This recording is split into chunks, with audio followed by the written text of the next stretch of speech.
निवासी डॉक्टर आणि वैद्यकीय शिक्षण मंत्री हसन मुश्रीफ यांच्यातली बैठक निष्फळ ठरली आहे। त्यामुळे निवासी डॉक्टर संपावर जाण्यावर ठाम आहेत। उद्या संध्याकाळी 5 वाजल्यापासून निवासी डॉक्टर संपावर जातात। मात्र आपत्कालीन सेवा संपादरम्यानही कार्यान्वित राहणार असल्याचं त्यांनी सांगितलं।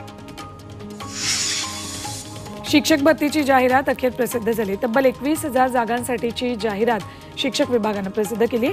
पवित्र पोर्टलच्या माध्यमातून जिल्हा परिषद आणि खासगी शिक्षण संस्थांची जाहिरात प्रसिद्ध करण्यात आली। त्यामुळे गेल्या काही महिन्यांपासून शिक्षक भरतीच्या प्रतीक्षेत असणाऱ्या उमेदवारांची प्रतीक्षा संपली आहे। अमरावती जिल्हा परिषदेतील पेसा कायद्याअंतर्गत घेण्यात येणारी पदभरती रखडली।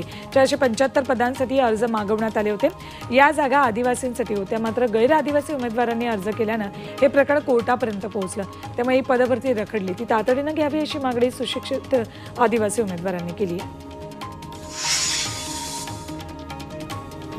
अमृत नोनी आर्थो प्लस ये एक प्रूवन फॉर्मूला है। इसमें मौजूद नोनी फल के गुण और आयुर्वेदिक जड़ी बूटियां शरीर को जरूरी पोषक तत्व देने के साथ साथ हड्डियों और जोड़ों के घिसने, उनमें होने वाले सूजन और दर्द को रोकने में मदद करता है। दर्द मुक्त जीवन के लिए अमृत नोनी आर्थो प्लस। परीक्षांमधील पेपरफुटी रोखण्यासाठी मोदी सरकारनं एक विधेयक आणलंय। यात पेपरफुटीच्या प्रकरणात किमान 3 ते 5 वर्षांच्या तुरुंगवासाची तरतूद आहे।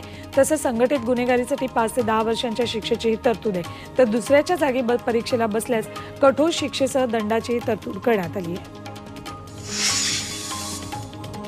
एअर इंडिया कॉलनीतील 19 इमारती पाडण्याचा मार्ग आता मोकळा झाला आहे। एअर इंडिया स्टाफ कॉलनी असोसिएशनची याचिका हायकोर्टानं फेटाळली आहे। एअर इंडियाच्या कर्मचाऱ्यांना फक्त सेवा कराराअंतर्गत हक्क असल्याचं हायकोर्टानं म्हटलंय।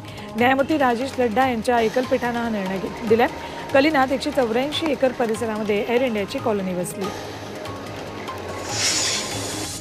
मुंबईत सलग 3ऱ्या वर्षी मालमत्ता करात वाढ होणार नाहीये। राज्य मंत्रिमंडळाच्या बैठकीत हा निर्णय झालाय। यंदाचं निवडणुकांचं वर्ष, त्यामुळे मतदारांची कोणतीही नाराजी ओढवू नये असा सरकारचा प्रयत्न आहे। तर मागील 2 वर्षातही मुंबईत मालमत्ता करात कोणतीच वाढ केली नव्हती।